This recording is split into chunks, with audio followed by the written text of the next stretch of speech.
వి gold trusted gold buyers మీరు తాకట్టు పెట్టిన బంగారాన్ని విడిపించి ఈ రోజు ఉన్న మార్కెట్ ధరకు కొనబడును. పద్ధతిగా జరిగినా జరగకపోయినా పథకం ప్రకారం జరగాలి. ఏంటిది పథకం అనుకుంటున్నారా? బికాజ్ ఏం చేసినా సరే ఒక పథకం ప్రకారంగా చేస్తే సూపర్ హిట్ అయిపోతుంది ఏ పనైనా సరే. అందరికీ నమస్కారం. నాతో పాటు ఉన్నారు ఒక పథకం ప్రకారం హీరో మన సాయిరామ్ శంకర్ గారు. హలో సాయిరామ్ గారు, ఎలా ఉన్నారు? అసలు ఫుల్ జోష్తో ఉండాలి, ఫుల్ ఎనర్జీతో ఉండాలి కదా సార్, ఎందుకంత సటిల్గా హలో చెప్పారు? కొంచెం డీసెన్సీ ఒక పథకం ప్రకారం కొంచెం కూడా అమ్మ బాబోయ్ డీసెన్సీయా. యాక్చువల్లీ ఒక మాట చెప్పండి, ఇంటర్వ్యూ స్టార్ట్ చేసే ముందు గ్యాప్ వచ్చిందా, గ్యాప్ ఇచ్చారా? రెండు అండి. ఏదో ఒకటి చెప్పండి సార్. మీరు అడిగిన క్వశ్చన్లో రెండు ఉన్నాయంటున్నాను. ఒకటి గ్యాప్ వచ్చిందండి, తర్వాత కొంచెం గ్యాప్ తీసుకోవాల్సి వచ్చింది పరిస్థితులు. ఆ కాన్సిక్వెన్సెస్ ఏంటో వినొచ్చా? ఏం లేదండి, దాన్ని అంటే నేనైతే షూటింగ్లో రెగ్యులర్గానే ఉన్నా, కాకపోతే ఆ షూటింగ్స్ కొంచెం లేట్గా కరోనా తర్వాత మళ్ళీ ఆగడం, మళ్ళీ సెకండ్ వేవ్ రావడం, మళ్ళీ ఆగడం. సో అలా ఈ 3 ఫిలిమ్స్ కూడా అలా కొంచెం ఆన్ అండ్ ఆఫ్తో జరిగినాయండి. సో దానికి ముందు 2017 నాది లాస్ట్ ఫిల్మ్ రిలీజ్ అయింది. 19లో షూటింగ్ స్టార్ట్ చేసాం, కరోనా వచ్చింది. ఇంకా ఆ ఈ గ్యాప్లా ఉందండి. సో ఇప్పుడు గ్యాప్ని బ్రేక్ చేస్తూ వస్తున్న ఈ సినిమా తర్వాత మళ్ళీ ఆ పాత సినిమాలన్నీ లైనప్ అయిపోయి ఇప్పుడు మళ్ళీ ఫుల్ బిజీగా ఉన్నారు అయితే? ఇప్పుడు ఒక పథకం ప్రకారం డెఫినెట్గా మీరు అన్నట్టు ఇంకొక సినిమా ఉందండి, అది కూడా రిలీజ్ అయిపోద్ది. అది కూడా రిలీజ్ అవుతుంది. Okay, super. ఈ సినిమా గురించి స్పెసిఫిక్గా మాట్లాడితే ఇది ఒక క్రైమ్ సస్పెన్స్ థ్రిల్లర్ మూవీగా ఒక పథకం ప్రకారమే వస్తున్నారా? కరెక్ట్ అండి, పథకం ప్రకారమే ప్లాన్ చేసి వచ్చేస్తున్నాం. అంటే ఎలా చెప్తున్నారు ఒక పథకం ప్రకారం? ఇలాంటి జానర్ సినిమాలు చేస్తే సినిమా సూపర్ హిట్ అవుతుంది, ఇలాంటివి మనం చేయలేదు కాబట్టి మనం చెయ్యాలి, అదా మీ ప్లాన్? అంటే ఇలాంటి జానర్ సినిమాల్లో కూడా మనకి కరెక్ట్గా ఆడిన సినిమాలు కూడా ఉన్నాయి. సో మీ పథకం ఏంటని అడుగుతున్నా. నా పథకం ఈ సినిమా వరకు మేము తీసుకున్న ఏంటంటే అండి, విలన్ని చెప్పండి అని, విలన్ని మీరు చెప్పండి. సో ఫస్ట్ హాఫ్లో చూసి మీరు విలన్ ఎవరో చెప్తే, సెకండ్ హాఫ్ అయిన తర్వాత మీరు చెప్పిన వ్యక్తి విలన్ అయితే మీరు స్పాట్లో 10,000 తీసుకెళ్ళచ్చు. అంటే ఇది ఎప్పుడు వస్తుంది ఆఫర్? మీ ప్రెస్ మీట్ చూసా, ఏంటి ఇంత ఘనంగా చెప్తున్నారు, విలన్ ఎవరో గెస్ట్ చేయమని ప్రైజ్ మనీ అనౌన్స్ చేస్తున్నారు, అసలు మీరేంటి, మీ గట్స్ ఏంటని అనుకున్నా. సో ఈ ఆఫర్ సినిమా ఫస్ట్ డే ఉంటుందా? విలన్ ఎవరో చెప్పండి సెకండ్ డే అంటే అందరికీ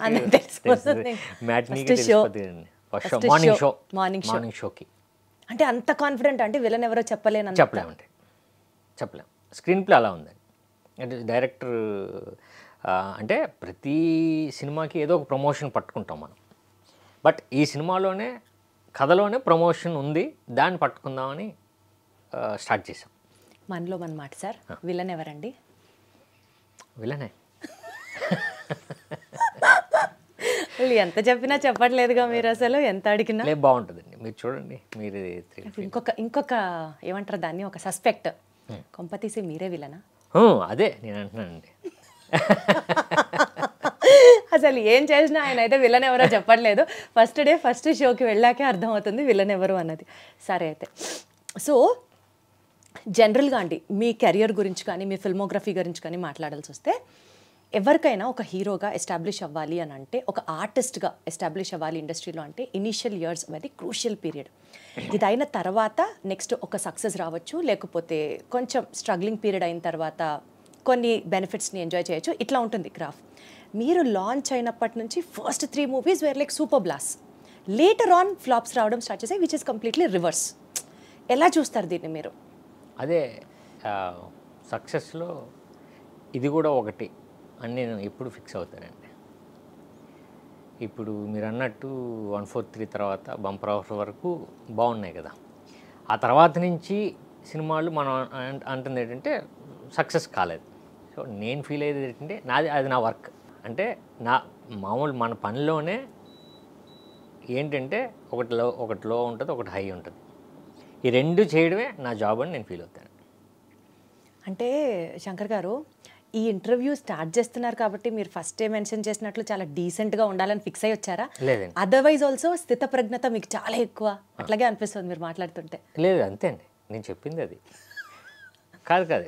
మీరేమడిగారు, ఎందుకు రీజన్ అన్నారు? రీజన్ ఎందుకు అనట్లేదు. యూజువలీ ఒక ఫెయిల్యూర్ తర్వాత సక్సెస్ తీసుకోవడం చాలా హ్యాపీగా అనిపిస్తుంది. ఒక సక్సెస్ తర్వాత ఫెయిల్యూర్ని యాక్సెప్ట్ చేయడానికి గట్స్ కావాలి, మళ్ళీ బౌన్స్ బ్యాక్ అవ్వాలంటే. సో ఆ ట్రాన్సిషన్ ఫేజ్ మీరు చూశారు కాబట్టి how did you cope up with it is my question. అదే నేనేమంటున్నానంటే అండి, నేను కూడా అదే చెప్పా.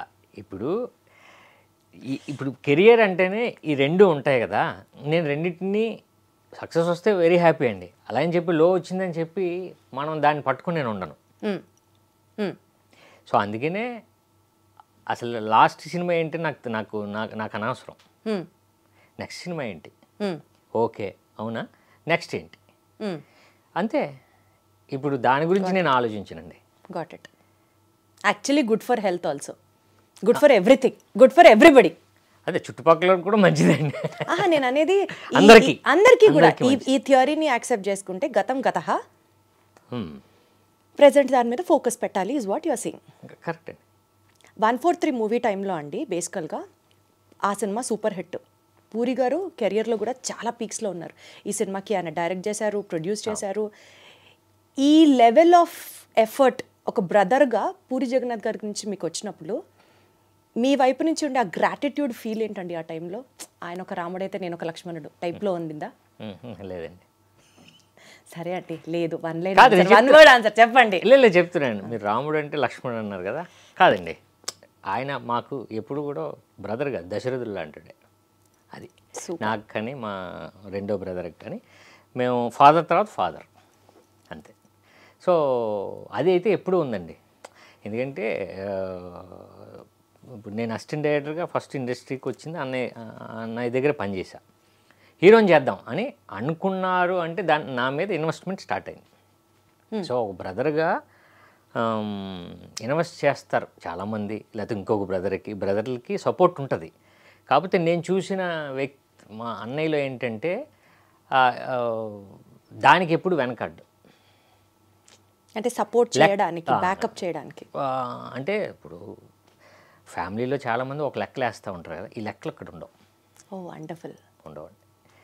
ఇప్పుడు ఏంటి ఇప్పుడు సినిమా తీద్దాం, దీనికి ఒక లెక్క. ఇంట్లో కూడా అంటే వదిన దగ్గర నుంచి కూడా అలాంటిదే ఉండదు. కాబట్టి నేనేమంటున్నానంటే ఆయన ఎప్పుడూ కూడా ఈయన్ని ఎలా నిలబెడదాం, లేకపోతే మా రెండో బ్రదర్ని ఏంటి ఇప్పుడు నువ్వేంటి పాలిటిక్స్, ఏంటి సపోర్టు, ఓకే ఇటు సపోర్ట్. ఇది ఇప్పటికీ మీ ఇద్దరి మధ్యలో రిలేషన్ అలాగే ఉందా అండి? అన్నయ్యకైనా ఉందండి, పూరికి మీకు కూడా ఇప్పటికీ అదే ఉంది. బ్రదర్సే కదండి రిలేషన్. అదే అంటున్నా, అప్పటికి ఉన్న గ్రాటిట్యూడ్ ఫీలే కాకుండా ఉంటుంది కదా ఓవరాల్గా ఉంటుంది, ఉంది. Not to dig deep in to your family issues అండి, బట్ స్టిల్ ఒక చిన్న పాయింట్, లావణ్య గారికి పూరి గారికి మధ్యలో ఉన్న రిలేషన్ ఎంత స్ట్రాంగ్గా ఉంది? మంచిదే ఉంది కదండి, స్ట్రాంగే కదండి. సో ఇద్దరు అంటే ఎప్పుడో అన్నయ్య లవ్ చేసి ఇద్దరు ప్రేమించుకొని పెళ్లి చేసుకున్నది. సో ఇప్పుడు స్ట్రాంగ్గానే ఉంటారు. బయట వస్తున్న రూమర్స్కి సంబంధించి కానీ ఉంటాయి, ఆ రూమర్స్ మామూలుగా ఉంటాయి కదండి. బట్ అదే అంటున్నాను నేను, ప్రాక్టికల్గా ఇద్దరు బాగుంటారు ఇప్పుడు కూడా. 2000లో మీ బంపర్ ఆఫర్ రిలీజ్ అయిన తర్వాత, ఇందాక నేను అడిగిన నా ఫస్ట్ క్వశ్చన్, గ్యాప్ ఇచ్చారా, గ్యాప్ వచ్చిందా అన్నారు. 2010 ఆ టైంలో బంపర్ ఆఫర్ తర్వాత తిరిగి మళ్ళీ ఇప్పటిదాకా సినిమా లేకపోవడానికి మధ్యలో ఉన్న రీజన్స్ మీరు చెప్పిన కరోనా కానీ, సినిమాలన్నీ స్లోగా పట్టాలెక్కడం కానీ, ఇవన్నీ చూసుకుంటే ఆఫ్టర్ సచ్ బ్రేక్ మళ్ళీ సినిమాలు చేసేటప్పుడు what was that one feeling? ఈ సినిమా చేస్తే నేను ఇలా చేయాలి, ఈ సినిమా ఈ సబ్జెక్ట్ అయితే నేను చేయాలి, నా వైపు నుంచి నేను ఈ కరెక్షన్స్ చేసుకొని ప్రేక్షకుల ముందరికి వెళ్ళాలి. సో అట్లా మీ self talk, introspection of Sairam Shankar ఏంటి అంటే ఏం చెప్తారు? 2009 తర్వాత నేను చాలా నాకు నచ్చిన సినిమాలే మంచి ప్రాజెక్టులు చేశానండి. ఒకటి శ్రీహరి గారితో చేశాను నేను, ఒకటేమో మన శరత్ కుమార్ గారితో. అవును. సో ఇలా కాంబినేషన్స్, మంచి బడ్జెట్స్, మంచి కథలు. అంటే మంచి కథలు అంటే నాకు నచ్చిన కథలు, ప్రొడ్యూసర్కి అందరికీ నచ్చిన కథలు. సో అక్కడి నుంచి ఏంటంటే అనుకున్నది మనకి జరగలే.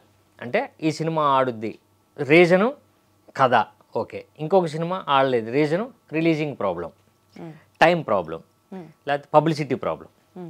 సో ప్రాబ్లమ్స్ కథలోనే కాదండి, నేను ఎంచుకున్న కథే కాదు, రిలీజింగ్ ప్రాబ్లమ్స్ కూడా వచ్చినాయి. ఓకే. సో ఈ సినిమాకి ఈ ప్రాబ్లం వచ్చింది, నెక్స్ట్ మనం అది చేయకూడదు అంటే దాన్ని రెక్టిఫై చేసుకుంటూ వెళ్ళేవాడిని. బట్ ఆ టైంలో ఇంకొకటి ఏదో వచ్చేది, ఆ గ్యాప్లో వచ్చినాయన్నీ అలానే వచ్చినాయండి. ఒకటి మనకి సీమాంధ్ర ప్రాబ్లమ్స్లో ఒక సినిమా వచ్చింది, ఒకటేమో డిమానిటైజేషన్స్ దాంట్లో వచ్చింది. సో ఏంటంటే అది మేము ప్లానింగ్ చేయలేదు, ప్రొడ్యూసర్ కూడా అలా ప్లాన్ చేయరు, తప్పని పరిస్థితి అక్కడ చేయాల్సి వచ్చింది. సో అప్పుడు డెసిషన్ తీసుకున్నది కొంచెం రాంగ్ అయింది. సో ఎప్పుడు కూడా ప్రతి సినిమా ఒక లెసన్ అండి, లెసన్ ఇది. ఈ సినిమాలో ఇలా జరిగింది, ఈ సినిమాలో జరగకూడదంటే ఇంకొక ప్రాబ్లం వస్తుంది. లేదు, ఈ సినిమాలో ప్రాబ్లం జరిగింది, ఈ సినిమాలో అదే ప్రాబ్లం వస్తున్న ప్రాబ్లం జరుగుతుంది, ఇంకొకటి ఏదో కొత్తగా మనల్ని ఛాలెంజ్ కాదు, మనల్ని ఒక పాజిటివ్ వైపు డ్రైవ్ చేసేది మనకు దొరకవచ్చు. సో మనం ఏది గెస్ చేయలేం, సినిమాని నమ్మాం, సినిమా చేసుకుందాం, రిలీజింగ్ డేటు, దాన్ని ఎలా పుష్ చేయాలి, ఎలా థియేటర్లను పట్టాలి, అంతే. సో ఈ సినిమాకి ఇంతవరకు చేసే దాంట్లో ఆ టీంలో మీరు కూడా ఉన్నారు అయితే. ఆ బ్రెయిన్ స్టార్మింగ్ దగ్గర నుంచి కావచ్చు, లేకపోతే ఏమేమి ఛాలెంజెస్ ఫేస్ చేసి ఉంటే దాన్ని ఎలా రెక్టిఫై చేసుకోవాలి అన్న విషయానికి సంబంధించి కావచ్చు, మీ పాత్ర కూడా డెఫినెట్లీ ఉంటుంది అయితే. ఒక పదం ప్రకారం ఉందండి, డెఫినెట్గా ఉంది.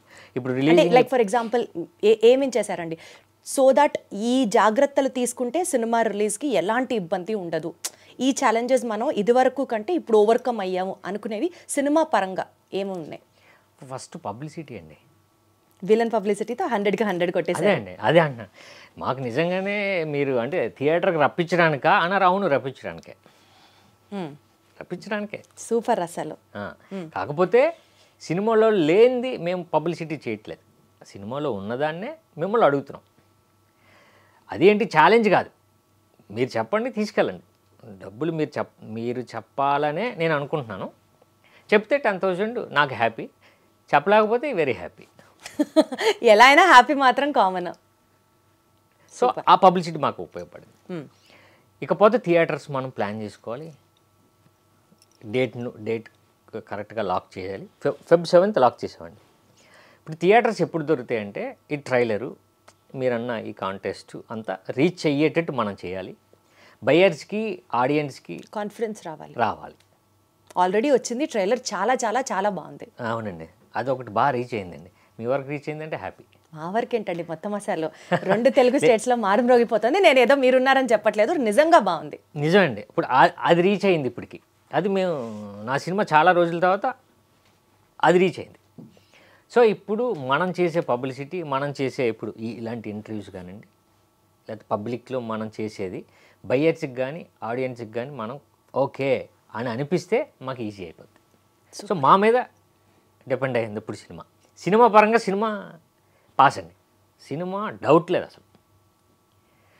ఎందుకు చెప్తున్నానంటే ఇప్పుడు మనం అమెజాన్ చూస్తామండి, నెట్ఫ్లిక్స్ చూస్తాం, సినిమాలు చాలా వస్తుంటాయి, బట్ ఒరిజినల్స్ ఉంటాయి.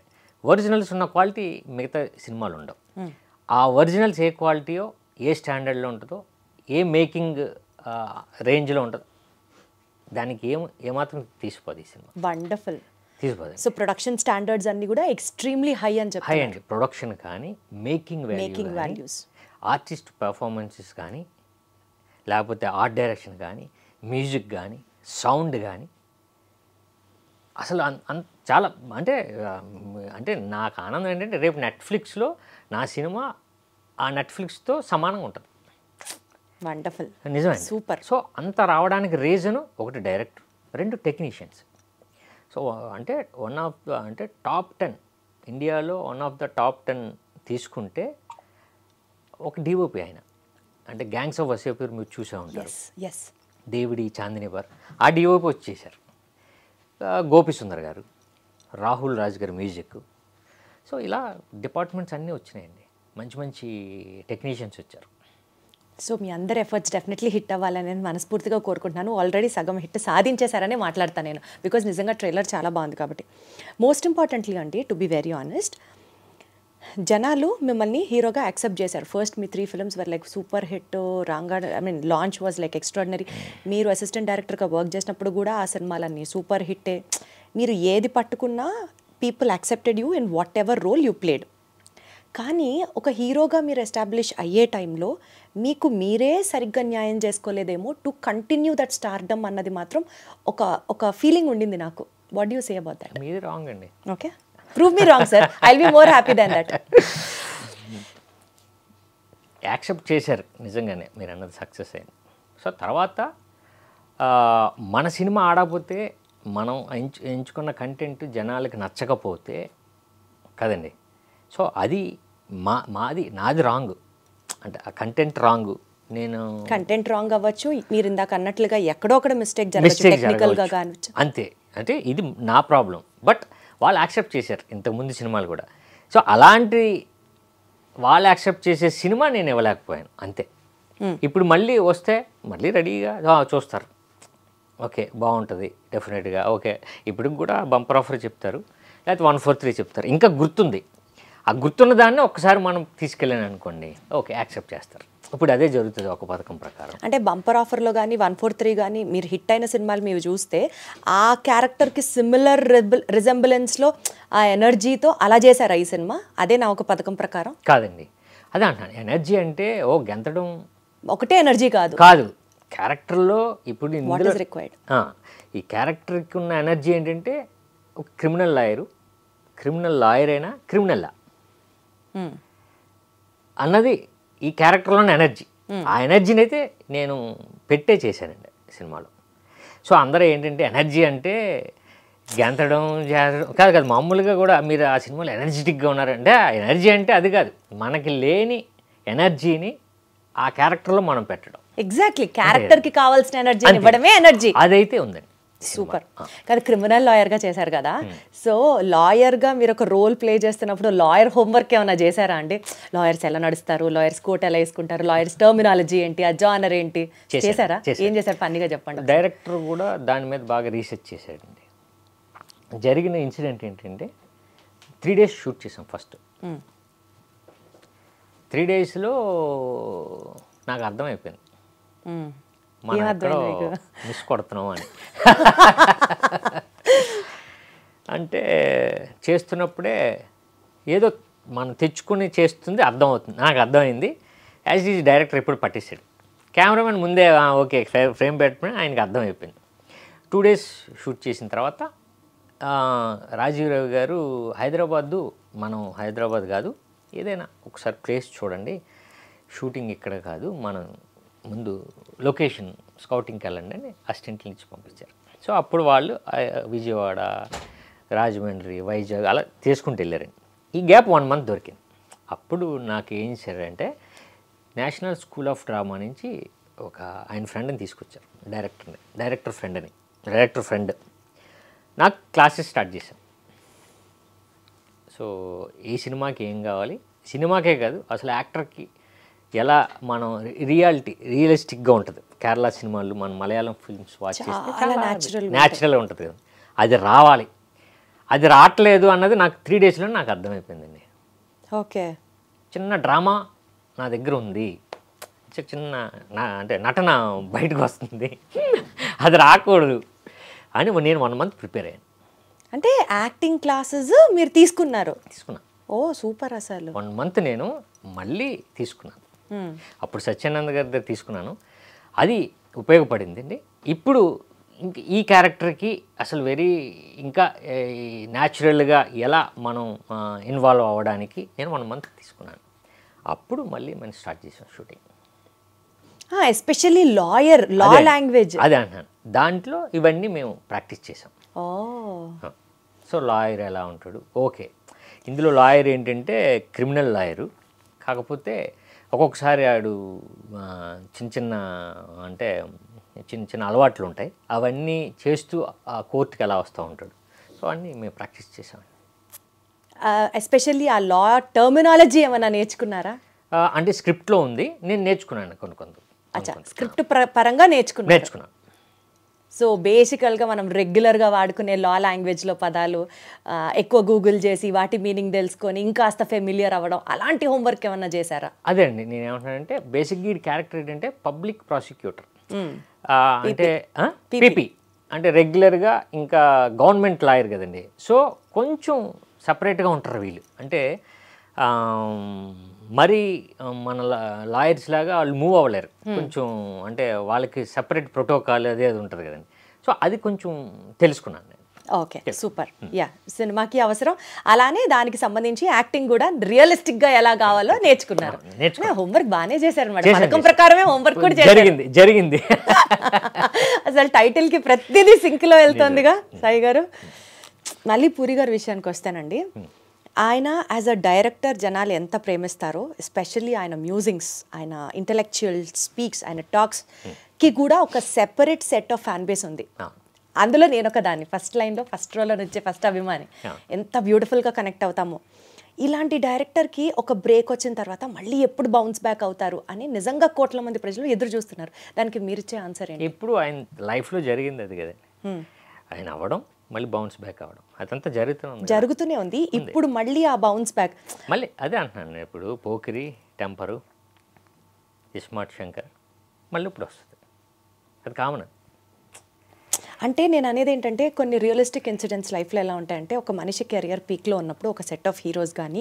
లేకపోతే ఇండస్ట్రీ కానీ సొసైటీ కానీ ట్రీట్ చేసే విధానం వచ్చి కలిసే విధానం ఒకలా ఉంటుంది ఒక మనిషి లోలో ఉన్నప్పుడు డౌన్ఫాల్లో ఉన్నప్పుడు ట్రీట్ చేసే విధానం ఒకలా ఉంటుంది ఈ రెండు ఇన్స్టెన్సెస్ ఇప్పుడు మీరు చూసిన వ్యక్తి ఒక లైవ్ ఎవిడెన్స్ అనుకుంటే ఎలా చూస్తారు దీన్ని అంటున్నాను మనుషుల మధ్యలో వచ్చిన చేంజెస్ కానీ సక్సెస్ని ఫెయిల్యూర్ని జనాలు యాక్సెప్ట్ చేస్తున్న విధానం కానీ how do you have to leverage it మనం అంటే మనిషి నేచరే అంతే అది కదండి మనం అంతే కదా సో మీరు అంతే అంటారా అందరూ అంతే సో అది తెలిసిన విషయమే కదా ఇప్పుడు సక్సెస్ ఉంటే మనం ఒకలా ఉంటాం సక్సెస్ లేనప్పుడు ఎదుటి వ్యక్తిలో మనం వేరే రకంగా ఉంటాం సో ఇది మనకు తెలిసిన మ్యాటరే కదా ఆయనకు కూడా ప్రాక్టికల్గా తెలుసు ఎప్పుడు కూడా ఇండస్ట్రీ గురించి ఎప్పుడైనా ఫీల్ అవ్వడం కానీ మీరు మళ్ళీ ఆయన్ని కన్సోల్ చేయడం కానీ లేకపోతే మీకు అలా ఎదురైన సిచ్యువేషన్ కానీ ఏమన్నా ఉందా is what I wanted to know అదే నేను ఏమంటున్నానంటే అండి అసలు దీనికన్నా ముందు ఆయన డైరెక్టర్ అవ్వకముందు చాలా ఉన్నాయి దీనికన్నా పెద్దవి అంతే కదా ఇదంతా ఆయన అందుకే ఎప్పుడు కూడా మీరు చూస్తే గ్యాప్ రాదు సినిమాకి అప్పుడు ఎవరు నెక్స్ట్ కాదా నెక్స్ట్ ఏంటి ఆల్టర్నేట్ ఎవరు వెళ్ళిపోవడమే వీళ్ళు కావాలి వీళ్ళతోనే చేయాలి ప్రాజెక్ట్ ఎప్పుడు ఆగదు కదండి ఆయన చేసుకుంటూ వెళ్ళిపోతూ ఉంటారు అంటే ఇంత ఈజీ గోయింగ్ లైఫ్లో ఏది వస్తే అది యాక్సెప్ట్ చేయడం మన పని మనం చేసుకుంటూ వెళ్ళిపోవడం మీకు కూడా ఆయన నుంచే వచ్చిందా ఈక్వాలిటీ 100% ఆయన నుంచే చూసి నేర్చుకున్నారంటారు ఏమో తెలీదు నాకు తెలిసి ఫస్ట్ డే నాకు 143 చేసినప్పుడు చాలా విషయాలు చెప్పారు అది నాకు ఇప్పటికీ గుర్తున్నాయి కొన్ని షేర్ చేసుకో చెప్పండి చెప్పరా అదేంటి అంతలా అనేది చెప్పరని మంచి విషయాలే కదా సాయిరామ్ గారు అదే ఇప్పుడు అయినా సరే చెప్పరు ఆయన సో ఏమవుతుందంటే నిజమే ఆయన చూసి నేర్చుకుందే కరెక్ట్గా ఏదో ఒకటి చెప్తాడు దాంట్లో చాలా విషయం ఉంటుంది మనకు ఉపయోగపడే విషయం అది చెప్పరు అంతేనా మంచిదంటే చెప్పచ్చు కదా అందరికీ ఉపయోగపడేదండి పాడ్కాస్ట్లో వచ్చినవన్నీ అవే అప్పుడు చెప్పేవే ఇప్పుడు నెమ్మదిగా ఆయన చెప్తున్నారు ఓకే సో బేసికల్గా ఆకాష్ పురి గారి గురించి చెప్పాలంటే అసలు ఒక fully loaded fire loaded gun లాగా ఉంటాడు అండ్ ఆల్మోస్ట్ యాక్షన్ కూడా అద్భుతము ఒక ఫ్రెషర్ వచ్చి మూవీస్ చేస్తున్నట్లుగా అయితే ఇంప్రెషన్ ఎక్కడా రాలేదు అసలు too good in his acting levels మీకు తనకి ఉన్న రిలేషన్ గురించి చెప్పండి బాగానే ఉంటుందండి ఏమండి బాగానే ఉంటుంది కాదండి ఇంకాస్త ఎలాబొరేటెడ్గా చెప్పండి ఒక్క 1 వర్డ్ ఆన్సర్ 1 లైన్ కూడా కాదు జస్ట్ 1 వర్డ్ అంతే అంటే సినిమాల గురించి అయితే ఏం మాట్లాడుకోం ఏ సినిమా చేస్తున్నానో లేకపోతే ఎందుకో తన ఏజ్ కంటే ఎక్కువ మెచ్యూరిటీ ఉన్న మనిషిలాగా అనిపిస్తాడు నాకు ఎందుకంటే తనకి ప్రమోషనల్ ఇంటర్వ్యూస్ చేసినప్పుడు కలిసినప్పుడు మాట్లాడినప్పుడు this was what I felt నేను చెప్పేశాను కూడా తనకి డైరెక్ట్గా ఏజ్లో కన్నా ఉన్న మెచ్యూరిటీ మేబీ అది బయటకు వచ్చినప్పుడు అలా బిహేవ్ చేసిన maturity I don't think so ఓవరాల్గా కూడా ఈజ్ అ గుడ్ మెచ్యూర్డ్ గై అని అనిపిస్తుంది ఆ లెవెల్ ఆఫ్ మెచ్యూర్డ్ ఇంటరాక్షన్ అడుగుతున్నాం మీ మధ్యలో అదే మీరు అన్నట్టు కొంచెం కరెక్టే కొంచెం మెచ్యూర్డ్గా ఉంటాడు అంతా అండి అంటే ఆ ఏజ్కి తగ్గట్టు లాగా కొంచెం ఒక 5-6 ఇయర్స్ ఎక్కువ కొంచెం ఉంటాడు ఉంది అది అంటే బేసిక్గా అన్నయ్యతో ఉండి కదా కొంచెం అంటే ఆ మెచ్యూర్డ్ లెవెల్ కూడా పక్కన ఉన్న వ్యక్తిని బట్టి కూడా వస్తూ ఉంటుంది కదండి సో అలా వచ్చిందేమో నాకు తెలియదు సో ఇప్పుడు మీరు అసిస్టెంట్ డైరెక్టర్ నుంచి బికాస్ ఆఫ్ యాక్టింగ్ ప్యాషన్ వల్ల హీరోగా బికాస్ అది ఎంకరేజ్ చేశారు కావచ్చు మీకు ఇంట్రెస్ట్ కావచ్చు వాట్ ఎవర్ ఒక బ్రదర్ ఏమో డైరెక్టర్ ఇంకొక బ్రదర్ ఏమో ఇంటూ పాలిటిక్స్ యాక్టివ్ పాలిటిక్స్ అనుకుంటే మీరు ఇలా యాక్టింగ్లోనే ఉంటారా లేకపోతే మీరు కూడా డైరెక్షన్ సెలెక్ట్ చేసుకుంటారా లేకపోతే పాలిటిక్స్లోకి ఎంటర్ అవుతారా లేదు ఇప్పుడు డైరెక్ట్ చేస్తానండి డైరెక్షన్ చూస్ చేసుకుంటారా? No thought of entering into పాలిటిక్సా? అప్పుడు వచ్చినప్పుడు మీతో మాట్లాడతానండి. అసలు ఎంత డిప్లొమాటిక్ ఆన్సర్ అంటే. మీరు అడిగే క్వశ్చన్ అంటే అది మనకు ఆలోచన లేదు కదండి ఇప్పటిదాకా. What is your plan is my question. ఇప్పుడు నేను ఇప్పుడు ట్రై చేస్తుంది నాకు తెలిసిన వర్క్ని మళ్ళీ వర్క్ని నేను స్టార్ట్ చేయడం. అంటే నేను అసిస్టెంట్ డైరెక్టర్గా చాలా సినిమాలు చేశాను. సో నాకు కూడా పూర్తి అవగాహన ఉంది. నేను కూడా కొంచెం రైటింగ్ సెక్షన్లో ఉన్నాను. సో నెక్స్ట్ అది చేద్దామని ఉన్నాను. సో నా ప్రయత్నం నేను స్టార్ట్ చేస్తున్నాను. చేశారు ఆల్రెడీ? చేస్తున్నాను. అంటే ఇంకా ఇప్పుడు ప్రొడ్యూసర్ కావాలి అంతే కదండి. సో నరేట్ చేయడం స్టార్ట్ చేశాను. లేదు ఈ సినిమా ఇప్పుడు బాగుంటుంది ఏమో, రేపు ఇంకేమైనా జరగవచ్చు. బట్ నా ప్రయత్నం మాత్రం ఇప్పుడు ఇమ్మీడియట్గా నేను కథని నా డైరెక్షన్లో నేను హీరోగా కథలు రాసుకున్నా. సో ప్రొడ్యూసర్స్ గారికి నచ్చింది అనుకోండి, నా ఎన్ని బడ్జెట్లో ఉంటుంది నచ్చింది అనుకోండి, ఓకే ఇది చేయగలనని నమ్మకం వచ్చింది అనుకో ఎక్కేస్తుంది. అదే అంటున్నాం. సో మ్యాక్సిమం మీకు ఆ వైపు వెళ్ళాలి అన్న ఒక ఆలోచన ఉంది. దానికి తగ్గట్టుగా మీరు కూడా ప్రణాళికలు సిద్ధం చేసుకున్నారు. అంటే ఏంటి చేసుకున్నా అంటే కథ ఒకటి మనం రెడీ చేయాలి. మొత్తం అన్ని ఒక లైన్ లో ఫాలో అవ్వాలి అంతే అండి. ఇప్పుడు ప్రణాళిక అంటే కథలే కదా, అంతే కదా, అది రెడీగా ఉన్నాయి. ఇప్పుడు మనం వాళ్ళకి నచ్చాలి. ఇది కాక ఎప్పుడన్నా ఫ్యూచర్ లో పాలిటిక్స్ ప్రస్తావన వస్తే అప్పుడు మళ్ళీ మాట్లాడదాం. 2009-10 ఆ ప్రాంతంలో, అంటే మోర్ దాన్ 10 years, ఒక డికేడ్ యావరేజ్గా మాట్లాడుకుంటే ఒక 10 yearsలో మీరు చేసిన వర్క్స్ కానీ మీరు కొట్టిన హిట్స్ కానీ ఒక 10 yearsలో ఏం లేవు అని అనుకుంటే, ఒక 10 yearsని కనుక బేసిస్గా తీసుకుంటే సినిమా ఇండస్ట్రీ ఫేస్ అంతా మారింది. అంటే ఒక 10 yearsకి ముందరున్న ఫిల్మ్ ఇండస్ట్రీ వేరు, ఇప్పుడున్న ఫిల్మ్ ఇండస్ట్రీ వేరు.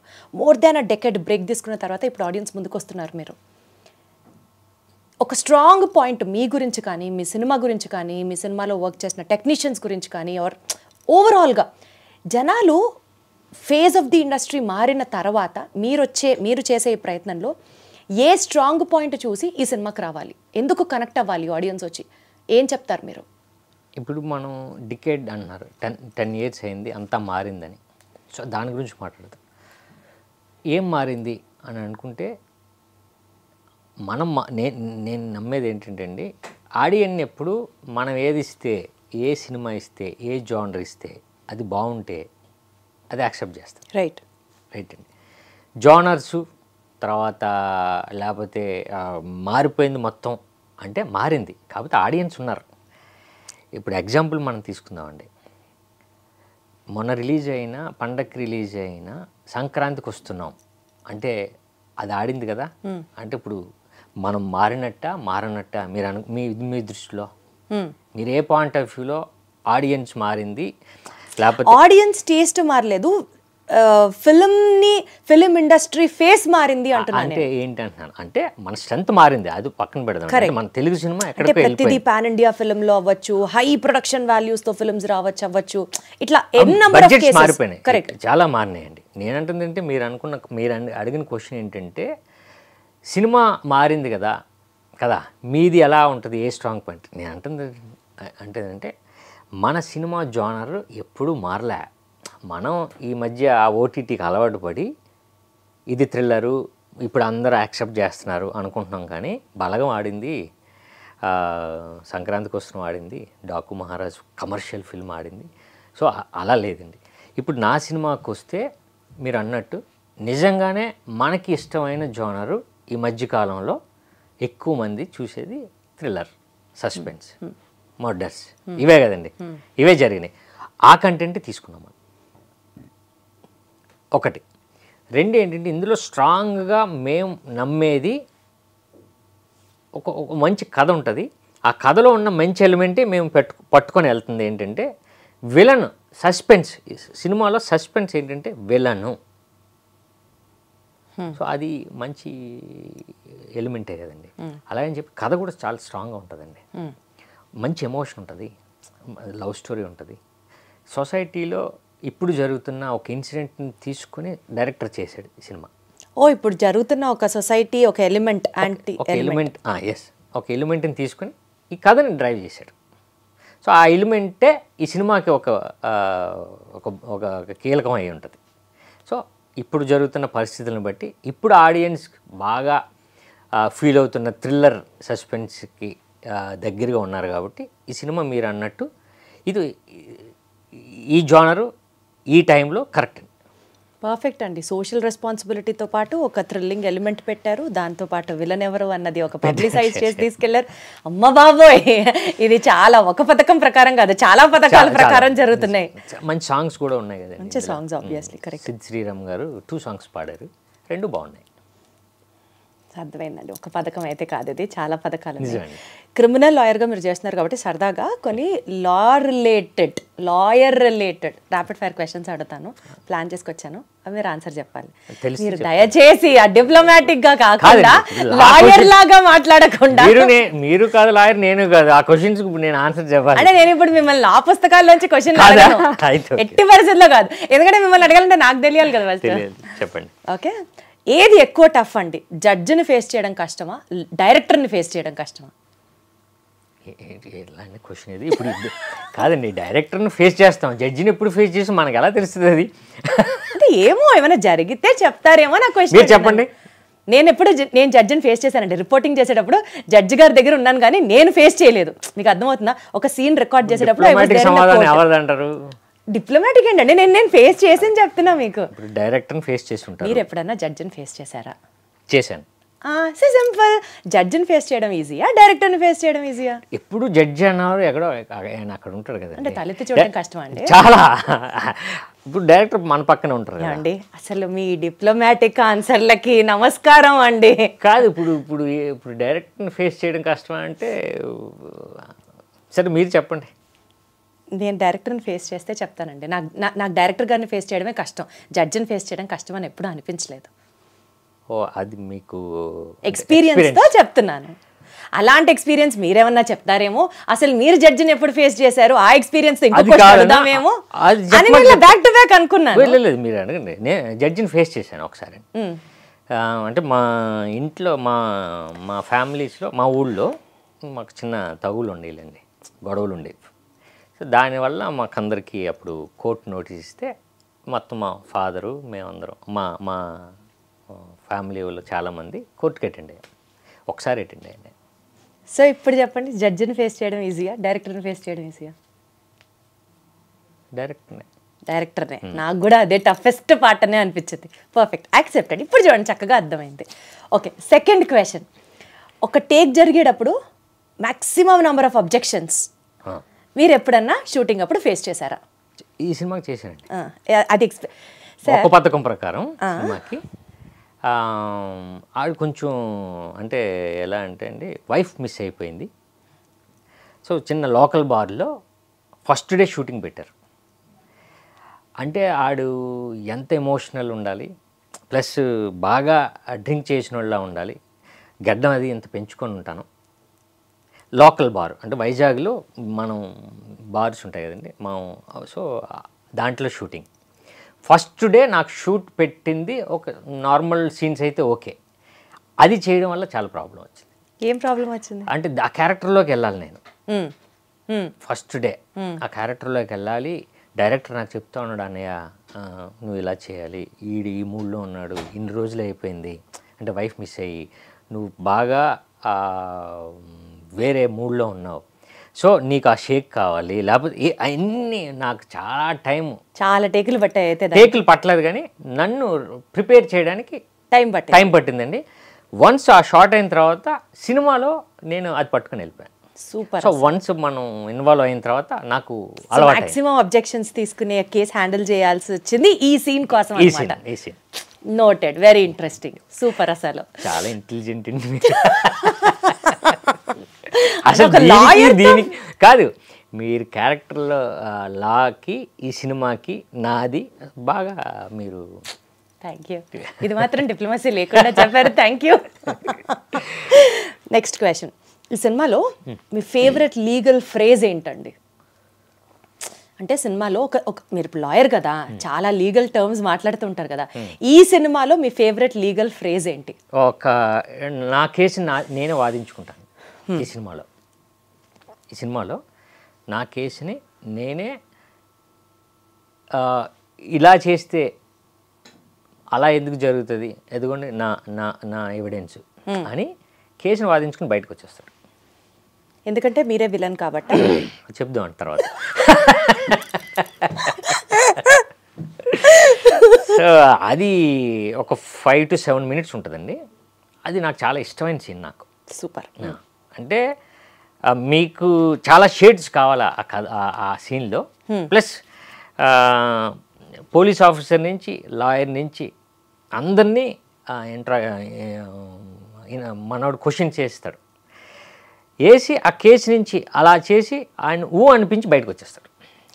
పోలీస్ చేతే అవును నేనే కరెక్ట్ కదా, అవును సార్ మీరే కరెక్ట్, బయటకు వస్తాడు. అంటే టోటల్ లా స్కిల్స్ అని ఒక లాయర్ స్కిల్స్ అన్ని పెట్టి చేసిన సీన్ అనమాట అది. ఆ సీన్ అదే ఇంకా హైలైట్ సీన్ ఉండబోతుంది. ఇంకా చెప్పుకుంటే చాలా హైలైట్ సీన్స్ ఉంటాయేమో, నాకు అర్థమైంది అంత. చాలండి, ఈ సీన్ మంచి సీన్. సూపర్. అంటే అప్పటిదాకా ఎవరు నమ్మరు, అతనే కల్ప్రిట్ అనుకుంటూ ఉంటారు, మీరు వచ్చి జస్ట్ ఆ టర్నింగ్ పాయింట్ చూద్దామండి. అది కథలో ఎక్కడా దొరకరా ఆయన అసలు. కాదు అంటే సినిమాలో ఉన్నదే సస్పెన్స్ కదండి. సో లవ్ స్టోరీ అనుకో చెప్పవచ్చు మీకు. అంటే సినిమా రిలీజ్ అయ్యే వరకు ఆగలేకపోవడం ట్రైలర్ చూసిన తర్వాత ఉంది కదా. మీకు చూపిస్తా, సినిమా రిలీజ్కి ముందే మీకు చూపిస్తా. సరే, నోట్ దిస్ పాయింట్. చూపిస్తాను. Note this point. అయితే అంటే మీరు ఇంకా ఇలా చూడడం వల్ల మా సినిమాకి కూడా ప్రమోట్ అవుతుంది, మీరు కూడా చూడొచ్చు. ఫస్ట్ హాఫ్ అయిన తర్వాత మీకు సేమ్ ప్రైజ్ మీద పెడతాం, సెకండ్ హాఫ్ కూడా మీకు చూపిస్తాం. అప్పుడు మీరు సినిమా గురించి కూడా మాట్లాడాలి మీరు. 100% నోటెడ్. అయితే deal done, deal done. Bose గారు సమక్షంలో. Correct. Okay, super. So next question అండి. ఒక హిస్టారికల్ ఫిగర్, చాలా హిస్టారికల్ ఫిగర్స్ ఉంటారు కదా మనకి, మన హిస్టరీలో, ఇండియన్ హిస్టరీలో చాలామంది హిస్టారికల్ ఫిగర్స్ ఉంటారు. వాళ్ళకి ఎవరికైనా మీరు ఒక కేసు వాదించాల్సి వస్తే ఎవరిని సెలెక్ట్ చేసుకుంటారు? అసలు డిప్లొమసీకి స్కోప్ లేదు. ఇది కూడా ఆయన డిప్లొమాటిక్గా ఆన్సర్ చెప్పారంటే ఇంకా అసలు ఫ్లాట్ అంతే. లేదండి, చెప్పండి సార్. కరెక్ట్. ముందర నా డిస్క్లైమర్, నా భయం ఓడించడానిక గెలిపించడానిక? ఆయన కోసం చెప్పండి. అబ్బా, ఆయన కోసం చెప్పండి. ఆయన కోసం ఎవరి కోసం వాదిస్తారు చెప్పండి.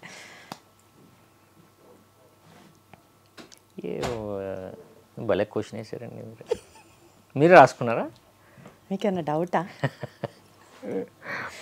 అంటే నేను అంటుంది, ఇప్పుడు రావణాసురుడు ఉన్నారండి అనుకోండి. ఇప్పుడు నేను ఆయనకు వాదించే మీ క్వశ్చన్ నుంచి నాకు కూడా ఆన్సర్ రావాలి కదా. నేను ఆయన్ని ఏం చేయాలనుకుంటున్నాను, గెలిపించాలనుకుంటున్నానా, ఓడించాలనుకుంటున్నానా? మీ పర్సెప్షన్, యాంగిల్ ఆఫ్ పర్సెప్షన్ ఏంటి? ఎవరిని కేసు టేకప్ చేస్తారు ఇస్ మై క్వశ్చన్. ఏమన్నా నాకు అంత పురాణాల మీద అంత ఐడియా లేదండి. పురాణాలు అవసరం లేదండి, any historical figure will do.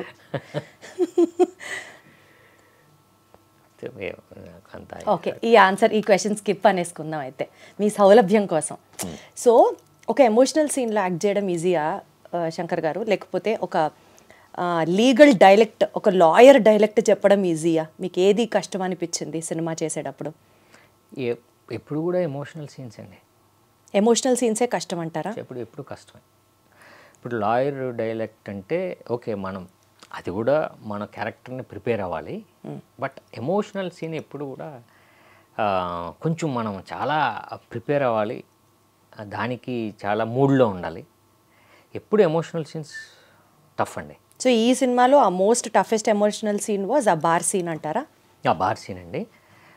అంటే నేను ఫస్ట్ ఇన్వాల్వ్ అవ్వడానికి ఉపయోగపడింది ఆ సీన్, ఫస్ట్ అది పెట్టడం వల్ల. సో అక్కడి నుంచి సేమ్ ఆ సీన్ ఎలా ఉందో ఎండ్ వరకు నేను అలానే ఉండాలి. సో ఆ ఎమోషన్ క్యారీ చేస్తూనే ఉండాలి. ఎందుకంటే వాళ్ళలో చాలా స్ట్రగుల్ ఉంటుంది. మొత్తానికి ఆ వైఫ్ని కిడ్నాప్ చేసింది ఆయనేనా? ఆ క్యారెక్టరేనా? ఆయనే విలన్? డైరెక్టర్. ఆయనేనా విలన్? డైరెక్టర్ అంటున్నాను నేను. ఎవరు? ఇప్పుడు మీరు అమ్మాయిని సెలెక్ట్ చేసిందా? కిడ్నాప్ చేసింది ఆ హస్బెండ్ క్యారెక్టర్ చేసిన మీరేనా? అంటే మీరేనా విలను అంటున్నా, జస్ట్ అండర్స్టాండింగ్ అడుగుతున్నా. నేను కాదండి, ఈడు చేయలే, ప్రొడ్యూసరో లేకపోతే డైరెక్టర్ ఎవరో, ఇద్దరులో ఎవరో చేశారు కిడ్నాప్. వాళ్ళు చేశారంటారా? అమ్మ బాబోయ్, అమ్మ బాబోయ్, అసలు సూపర్. సరే, ఇప్పుడు మీరు నిజ జీవితంలో కనుక మీరే లాయర్ అయితే ఏ కేసు వాదిస్తే మీరు గెలుస్తారు? ఏ జానర్ ఆఫ్ కేసెస్ వాదిస్తే మీరు గెలుస్తారు? మీ టాలెంట్ ఏంటి? అంటే ఒక లాయర్ స్కిల్స్ మీకు రియల్ లైఫ్లో ఏ సబ్జెక్ట్లో ఎక్కువ ఉంది స్ట్రాంగ్గా? నాకండి లవ్ కేసెసా, డ్రింక్ అండ్ డ్రైవా, లేకపోతే ట్రంక్ అండ్ డ్రైవింగ్ ఏమి ఉండదండి. ఇప్పుడు బెయిల్ వస్తుంది, అదే అసలు మీ స్ట్రెంగ్త్ ఎందులో అంటున్నా. సివిల్ అండి. సివిల్ కేసెస్ అసలు అవంటే బోల్డ్ ఉంటాయి, ఎక్స్ప్లెయిన్ చేయడానికి అవసరం లేదు, చాలా ఈజీ ఆన్సర్. బోల్డ్ ఎంత డిప్లొమాటిక్ క్వశ్చన్ కదండి. సివిల్ అంటే అదే ఈ భూములు గీములు దాని మీద ఉంటుంది కదండి. సో ఎస్పెషల్లీ ఈ సినిమాకి సంబంధించి మీరు ఎలాంటి హోంవర్క్ చేశారు అన్నది ఒకటి అనుకున్నాను, బట్ ఆల్రెడీ మీరు అది చాలా క్లియర్గా ఎక్స్ప్లెయిన్ చేశారు. Be it in terms of dialect or be it in terms of acting అని కూడా చెప్పారు. కాబట్టి సక్సెస్ఫుల్గా నా ఇంటర్వ్యూ కంప్లీట్ చేస్తూ మీ సినిమా సూపర్ డూపర్ సక్సెస్ సాధించాలని మనస్ఫూర్తిగా కోరుకుంటున్నాను. All the very best and more power to you. Thank you so much అండి. ఫైనల్గా మన ఆడియన్స్కి ఈ సినిమాకి ఎందుకు రావాలి, ఎందుకు చూడాలి అన్న అంశంతో కంక్లూడ్ చేద్దాం. సో బేసిక్గా ఒక్క పథకం ప్రకారం అంటే ఈ సినిమాని నేను నాకు వచ్చినప్పుడు ఈ సినిమా నాకు ఉపయోగపడుతుంది అనే దాంతో ఎవరైనా సరే, బట్ నాకు మోస్ట్లీ ఒక క్యారెక్టర్ని కొత్తగా చేయొచ్చు, డైరెక్టర్ నన్ను ప్రొజెక్ట్ చేస్తాడు అనే నమ్మకంతో. ప్లస్ రెండండి, మీరు సినిమాకి ఇది థ్రిల్లర్ సినిమా అని ఒక పథకం ప్రకారం అనే సెంటెన్సు అనే టైటిల్ని బట్టే ఇది మోస్ట్లీ ఇది క్రైమ్ ఫిల్ము అన్నది అర్థమవుతుంది. ఆ వాక్యంలోనే మ్యాక్సిమం మనం వాడేది ఆ థ్రిల్లర్కే వాడతాం, లేకపోతే ఆ క్రైమ్కే వాడతాం. ఒక పథకం ప్రకారం వీడు ఆ పని చేశాడు అని. సో ఆ టైటిల్ నుంచి ఇది థ్రిల్లర్ ఫిల్ము, సస్పెన్స్ ఫిల్ము అని వచ్చే ఆడియన్ను ఏమాత్రం నిరాశ పడడండి. ఎందుకంటే edge of the seat second హాఫ్లో అసలు ఏం జరుగుతుంది, మనం చూసిన సినిమా ఫస్ట్ హాఫ్ ఏంటి, ఈ సెకండ్ హాఫ్లో ఎవడు అసలు ఈడు కాదా, ఓకే సముద్రగాని గారా, కాదు, లేదా హీరోయినా కాదు, పక్కన ఉన్న పోలీస్ ఆఫీసరా, లేకపోతే హీరోనా, ఈడ, ఇలా గ్రాఫ్ వేసుకుని వెళ్ళాల్సిందేనండి ఆడియన్స్. సో అంత థ్రిల్లింగ్ ఎలిమెంట్ ఆడియన్కి ఎప్పుడు నచ్చుతుంది, వండర్ఫుల్ నచ్చుతుంది. సో అది మాకు ఉపయోగపడుతుంది. వాళ్ళకు కూడా ఓకే సినిమా చూసాం, ఓకే కొత్తగా క్యారెక్టర్స్ బాగున్నాయి, కొత్త స్క్రీన్ ప్లే ఉంది, థ్రిల్లింగ్ ఎలిమెంట్ ఉంది, మనం అనుకున్నది కాదే అని ఫీల్ అవుతారండి. అది మాకు ఉపయోగపడుతుంది. సో ఆ వావ్ ఫ్యాక్టర్ ఒకటే జనాల్ని తెప్పిస్తుంది హాల్స్కి అన్నది మీ నమ్మకం అండి. మేము అందుకనే ఆ పబ్లిసిటీతో వెళ్తున్నామండి. సో డెఫినెట్గా మాది తప్పు కాదని సినిమాలో ఉంది అది. Done, perfect. సో ఇంకా ఎక్కువ విలన్ ఎవరు అని నేను కూడా మిమ్మల్ని అడిగి ఇబ్బంది పెట్టదలుచుకోవట్లేదు. అట్లీస్ట్ ఇంటర్వ్యూ అయిపోయిన తర్వాత అయినా పర్సనల్గా అడిగి తెలుసుకుందాం అన్న ఒక ఫీలింగ్తో ఉన్నాను. కాదండి, నేను చెప్పానుగా మీకు సినిమా చూపిస్తా. డన్ చూపిస్తా. అందుకని ఇంకా ఈ ఇంటర్వ్యూలో ఎక్కువ సాగతీయకుండా సినిమా చూపిస్తా. మేము ఒకసారి మీకు షో వేసినప్పుడు సేమ్ కంటెస్ట్ అండి. మీరు వెళ్ళే ముందు మేము అక్కడ 10,000 పెడతాం, మీరు చూసి వచ్చి రాసేవచ్చు అక్కడ. Done, noted, deal done. ఇందాకే అనుకున్నాగా. థ్యాంక్ యూ సో మచ్ అండి. ఆల్ ద బెస్ట్ మీకు, మీ టీమ్కి. ఈ సినిమా సూపర్ సక్సెస్తో మళ్ళీ మీరు ఆ హిట్ ఫామ్లోకి వచ్చాలని మనస్ఫూర్తిగా కోరుకుంటూ good luck to you. Thank you అండి.